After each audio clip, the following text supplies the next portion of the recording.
शाय नमो नमः। सरस्वती नमस्तुभ्यं वरदे कामरूपिणी विद्यारंभम करिष्यामि सिद्धिर्भवतु मे सदा। शिव शक्ति को कोटि कोटि प्रणाम। मेरे श्रोतागण, मैं आज आपको भाग्योदय वर्ष के बारे में जानकारी दे रही हूँ कि आपका भाग्योदय कितने वर्ष में होगा और क्या राहु केतु भी भाग्योदय कराते हैं। इसके बारे में मैं आपको जानकारी दे रही हूँ कि राहु केतु भी कितने वर्ष में आपको भाग्योदय कराते हैं और प्रत्येक भाव के स्वामी आपका नवमेश कौन है, इसको आपको जानने की ज़रूरत होगी कि आपका भाग्योदय कब होगा और किसके माध्यम से होगा, कैसे आपका भाग्योदय होगा। इस बारे में मैं आज आपको जानकारी दे रही हूँ। पहले आप काल पुरुष की कुंडली मैंने बना करके प्रत्येक ग्रहों के स्वामियों को लिख दिया है। आपका 1 नंबर होगा तो मंगल इसका स्वामी होगा। 2 नंबर की राशि वृषभ राशि होगी तो शुक्र होगा। 3 नंबर की राशि बुध होगा। 4 नंबर की राशि चंद्रमा इसका स्वामी है। 5 नंबर की राशि इसका स्वामी सूर्य है। 6 नंबर की राशि बुध है। 7 नंबर की राशि शुक्र है। 8 नंबर की राशि मंगल है। 9 नंबर की राशि बृहस्पति है और 11 और 10 नंबर की राशि मकर और कुंभ की स्वामी शनि है और मीन राशि के स्वामी बृहस्पति है। आपका 9 भाव, यहाँ पे 9 नंबर जो आया है, आपका यहाँ से आप गिनेंगे, आपका यहाँ पे 2 होगा तो यहाँ पे आपका 10 आएगा।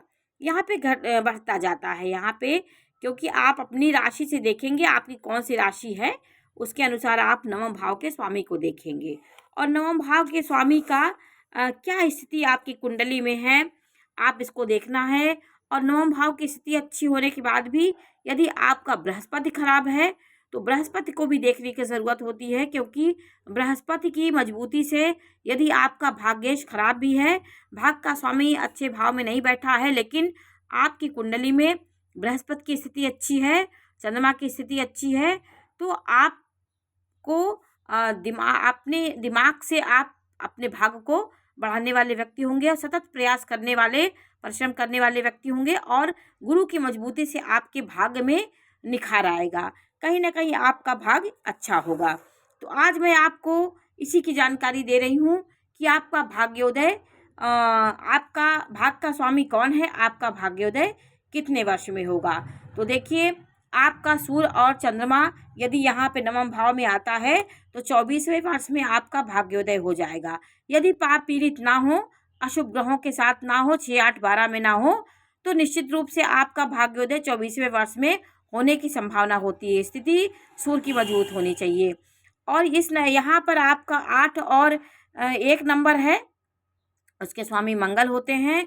वो आपके यदि शुभ स्थिति में है, जैसे 8वें का 9वें का स्वामी आपका यहाँ मंगल है और 10वें में बैठा हो, 11वें में बैठा हो, शुभ भाव में बैठा हो, उच्च का बैठा हो, तो आपका भाग्योदय 28 वर्ष में हो जाता है। 88 वर्ष में आपके भाग्योदय प्रारंभ हो जाता है। और आपका 9वें भाव में 6 राशि, 3 राशि, 6 राशि का स्वामी, 6वें राशि का स्वामी कन्या है और 3 राशि का भी स्वामी बुध है। तो दोनों यहाँ पे, अगर यहाँ पे आपकी 6 नंबर और 3 नंबर की राशि लिखी हो तो आपका भाग्योदय 22वें वर्ष में हो जाएगा। बुध की स्थिति अच्छी हो तो ये निश्चित है कि आपका भाग्योदय होने में उतना समय नहीं लगता, 22वें वर्ष में आपका भाग्योदय हो जाएगा। 9 नंबर और 12 नंबर, जैसे यहाँ पे दिख रहा है मेष राशि में, यहाँ पे 12 नंबर है, 12 नंबर होता, 9 नंबर होता, आपका भाग्योदय का प्रारंभ आप बहुत जल्दी आपका भाग्योदय हो जाता है। बृहस्पति की स्थिति अच्छी है तो आपका भाग्योदय 16 वर्ष में हो जाता है, क्योंकि आप 16 वर्ष में अच्छी टॉप के आप पढ़ाई कर सकते हैं। बहुत जल्दी आपका भाग्योदय की संभावना होती है। यहाँ पे शुक्र की राशि 2 और 7 वृषभ राशि और तुला राशि होगी, तो 52वें वर्ष में आपके पूर्ण विकास भाग्योदय हो जाएगा। धीरे धीरे तो विकास होगा, लेकिन आपका भाग्योदय थोड़ा उम्र में होता है आपका भाग्योदय, क्योंकि यहाँ पे इस राशि में शनि भाग्योदय कारक होता है।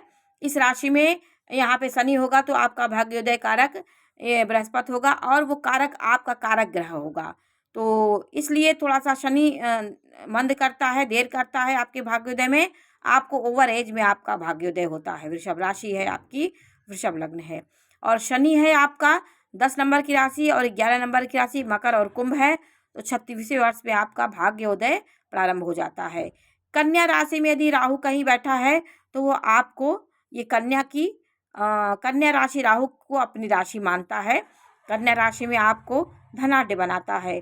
तो राहु यदि बलवान है 3, 6, 11 भाव में है, आपका तीसरे भाव में, छठवें भाव में, 10वें भाव में, 11वें भाव में यदि राहु है तो आपका भाग्योदय 42 वर्ष में वो भाग्योदय आपका कराएगा। उच्च का होगा, मिथुन राशि वृष राशि का है तो आपका एकाएक आपके जीवन में राहु आकस्मिक आपको एक अलग से जो आप सोचे भी नहीं रहेंगे वो चीज़ें आपके जीवन में हो जाएंगी।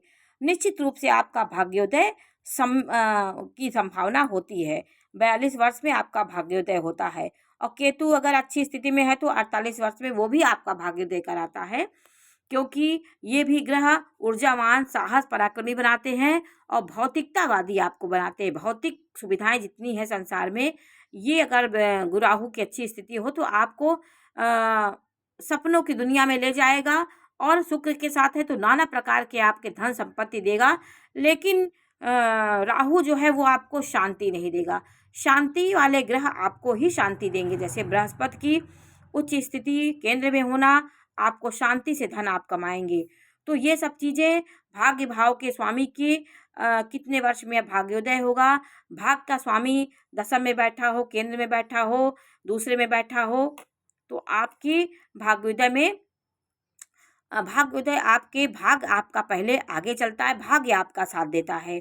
यदि भाग का स्वामी 6, 8, 12 में बैठ गया हो, पीड़ित हो, अस्त हो तो ये भी आपके भाग्य में भाग्य उन्नति होने में आपको कहीं ना कहीं समस्याओं का सामना करना पड़ता है। और बुध राहु कहीं पे भी बैठे हों तो आपको ये नहीं समझना चाहिए कि आपका भाग्योदय नहीं होगा। राहु आपके बुद्धि को भ्रष्ट कर रहा है। यदि बुध की डिग्री अच्छी है, आपकी डिग्री राहु के साथ जो भी ग्रह बैठे हों उसकी डिग्री मजबूत होनी चाहिए तो राहु उसका उतना नुकसान नहीं करता है। और भाग्य भाव का स्वामी भाग्यवान आप तभी होंगे जब कारक भाव का भाग्येश जो होता है, जो कारकेश होता है, बृहस्पति होता है, वो कहाँ बैठा है। उसका कारक भाव का स्वामी बृहस्पति आपके केंद्र में होना होगा, लग्न में होगा, आपके शुभ भाव में होगा, नवम में होगा गुरु। तो ये आपको नाना प्रकार के भाग्य के आपके संकेत देता है। नाना प्रकार के हर जगह आपका भाग्य आपको साथ देता। आप कभी निराश नहीं होंगे क्योंकि देवगुरु बृहस्पति इन केंद्र त्रिकोण में बैठकर प्रबल भाग्यवान आपको बनाता है। कौन से ग्रह ऐसे हैं जो पापक ग्रह बलवान, ऐसे कौन से ग्रह होते हैं जो पापक ग्रह होंगे वो भी उच्च होकर के आपको आपका निरंतर भाग्य का साथ दिलाते हैं। यदि पाप ग्रह भी उच्च के होंगे और जैसे पाप ग्रह शनि है यहाँ पे 3, 6 और 11, 10 में होगा तो पापक ग्रह भी बलवान होंगे तो भी आपको पराक्रमी बनाएंगे। आपको वो भी आपका निरंतर भाग्यवान आपको बनाएंगे। नवम का मालिक प्रथम में बैठा हो तो वहाँ का स्वामी भाग्य में बैठा हो तो यह भी एक बहुत बड़ा अच्छा बलवान होकर बैठा हो। प्रथम का स्वामी और लग्न का स्वामी और नवम का स्वामी एक दूसरे से राशि परिवर्तन हो, नवम का स्वामी दशम में बैठा हो, नवम का स्वामी दूसरे में बैठा हो तो ये धन धान्य का योग होता है। बलवान हो तो आपको ये भाग्यशाली बनाता है। भाग्य में गुरु और चंद्र बैठा हो तो आपकी भाग्यवान आपको बना देता है। आपके भाग्य भाव में जैसे गुरु हो, भाग का स्वामी कोई भी हो और आपका गुरु चंद्रमा केंद्र में बैठा हो तो ये भी आपके भाग्य को बढ़ाएंगे कि भले आपका भाग्येश कमजोर हो लेकिन चंद्र गुरु की स्थिति केंद्र में युति बना के कहीं बैठेंगे तो आपको कहीं ना कहीं ये भाग्यशाली बना ही देते हैं। शनि स्वाग्रही होकर भाग्यवान बनाता है आपको और ये भाग्योदय भी आपको जल्दी कराता है। सरकारी नौकरी आपको दिलाता है क्योंकि दास ग्रह है। सूर्य भी देखें, सूर्य को भी देखना ज़रूरी होता है। सूर्य भी आपको राजसीय सम्मान आपको देता है। सूर्य की स्थिति दशम में हो, 11वें में हो, 3 में, 6 में तो सूर्य यहाँ पर बैठ करके आपको भाग्योदय आपका ये कराता है। लेकिन जीवन में आपके बहुत संघर्ष और बहुत नाना प्रकार के आपको कर्म करना होगा तो आप जा कर के भाग्यशाली होंगे। भाग्य का मालिक दशम में बैठ जाए ये भी बहुत अच्छी स्थिति है, लाभ में बैठ जाए ये भी स्थिति है। और बृहस्पति की युति होकर आपका भाग्येश कमजोर हो, लेकिन बृहस्पति से युति कर रहा हो तो भी ये अपने आप में एक भाग्यवान बनाने का संकेत होता है। सूर्य, चंद्रमा, गुरु और मंगल ये एक दूसरे, ये भी ग्रह जो मजबूत होंगे, इनकी दृष्टि आप में पड़े और इनकी दशा अंतर्दशा भी आपके जीवन में भाग्य उन्नति के संकेत देती है। तो आपके भाग्य भाव का स्वामी कौन है, कैसे आपकी भाग्य में वृद्धि होगी, आपका भाग्य से को शुक्र देख रहा हो भाग्य के स्वामी को, तो कहीं ना कहीं आप कहीं किसी के जरिए आप भाग्य उन्नति आपकी हो सकती है और आप भाग्यवान हो जाएंगे और धनवान हो जाएंगे।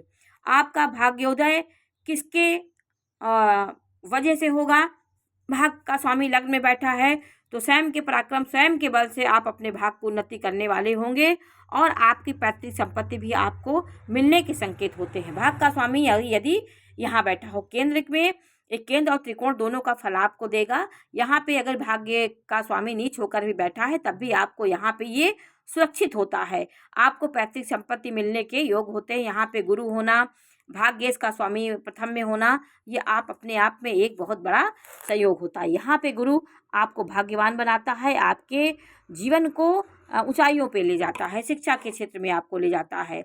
और आपका दूसरे भाव में अगर भाग्य का स्वामी होगा तो कुटुंबियों के माध्यम से आपका भाग्योदय होगा। कहीं कोई खानदान के व्यक्ति होंगे, कोई आपके ही माता पिता भाई बहन, उनके जरिए आपका कहीं ना कहीं भाग्योदय होने की संभावना होती है। तीसरे भाव में यदि आपका भाग्येश होगा तो आपको अपने छोटे भाई बहनों से भी बहुत सहयोग मिलेगा और आपके अपने पराक्रम से आप अपने भाग्य को बढ़ाने वाले व्यक्ति होंगे। चौथे भाव में होगा तो माता के द्वारा आपका भाग्योदय होगा और आपका जनता के माध्यम से आपकी भाग्योन्नति होगी।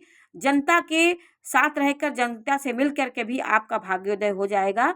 और पंचम भाव में है तो आपकी संतान अच्छी होती है, संतान आपके भाग्य को बढ़ाएगी। कहीं ना कहीं कोई, जैसे आप कहीं दुखी हैं तो आपकी संतान अच्छी हो जाएगी, उससे वो आपको भाग्य बढ़ाएगी। प्रेम में आपका धार्मिक पत्नी की वजह से भी आपका भाग्योन्नति होगा।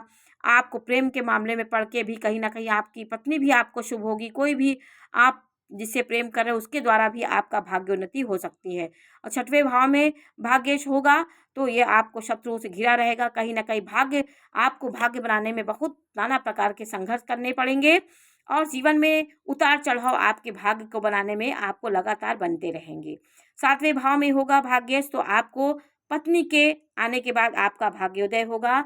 आपका यहाँ पे बैठा भाग्य भाव और पत्नी को आपके भाग्य में उसका हाथ रहेगा, उसके आने के बाद भी आपका भाग्योदय हो जाएगा। तो केंद्र त्रिकोण का एक योग बनता है। ये केंद्र का है, सातवां केंद्र है और नवा भाव त्रिकोण है। तो इन दोनों का यदि सामंजस्य हो जाए तो भी ये आपके भाग्योन्नति में आपकी पत्नी का सहयोग होगा, ससुराल का सहयोग होगा, कहीं ना कहीं आप उसके जरिए आगे बढ़ेंगे। अष्टम भाव में आपका भाग्येश होगा तो आपको ये गुण बातों को दिखाता है, आपको गुप्त तरीके से कहीं धन मिलेंगे, लेकिन धन को आपको भाग्य बनाने में नाना प्रकार की परेशानियां, संघर्ष और विद्रोह करना पड़ेगा, तब आपका कहीं ना कहीं भाग्य होगा। और संपत्ति के मामले में भी आपको बहुत समस्याओं का सामना करना पड़ेगा। भाग का स्वामी नवम भाव में है तो अति बलवान योग होता है, क्योंकि भाग का स्वामी भाग्य में बैठा है तो आपको निरंतर आपका भाग्य आगे चलता है, भाग आपका समय समय पे आपको साथ देगा। और दसम भाव में भाग्येश है तो आपका बहुत बली होगा, क्योंकि यह भाव बली होता है, दिग्बली होता है, बहुत मजबूत भाव होता है। यहाँ भाग का स्वामी आपके भाग्य को, आप थोड़े भी परिश्रम करने की आप अपने भाग्य को प्राप्त कर लेंगे, जो इच्छा करेंगे वो आपको मिल जाएगी। लाभ भाव में भाग्येश होगा तो आपका जहाँ खड़े होंगे वहाँ भाग्य का आपका साथ देगा। नाना प्रकार की इच्छाएं आपके जीवन में, भाग्य के लिए आपको नाना प्रकार की सोच होगी, इच्छाएं जागृत होंगी, कामनाएं जागृत होंगी और कहीं ना कहीं आपको लाभ भी मिलेगा। और 12वें भाव में नव का स्वामी है तो आपको धर्म कर्म भी कराएगा और कहीं ना कहीं भाग्य को पाने में आप अधिक व्यय करने से आपका भाग्य में आपको रुकावटें आएंगी और आपका भाग्य व्यय होगा। लेकिन नाना परेशानियों के बाद भी आपका परिश्रम निरंतर करे रहेंगे तो आपका भाग्योदय होगा। तो भाग्य के स्वामी आपका खराब हो तो भी आपका भाग्य कैसे अच्छा होगा, ये आपकी कुंडली को निष्कर्ष करके पता लगता है कि आपकी गुरु की स्थिति कैसी है, चंद्रमा की कैसी, सूर्य की स्थिति। आप ग्रहों की स्थिति देख के भी आपका भाग्य का आप बता सकते हैं कि भाग्य आपका कैसे होगा।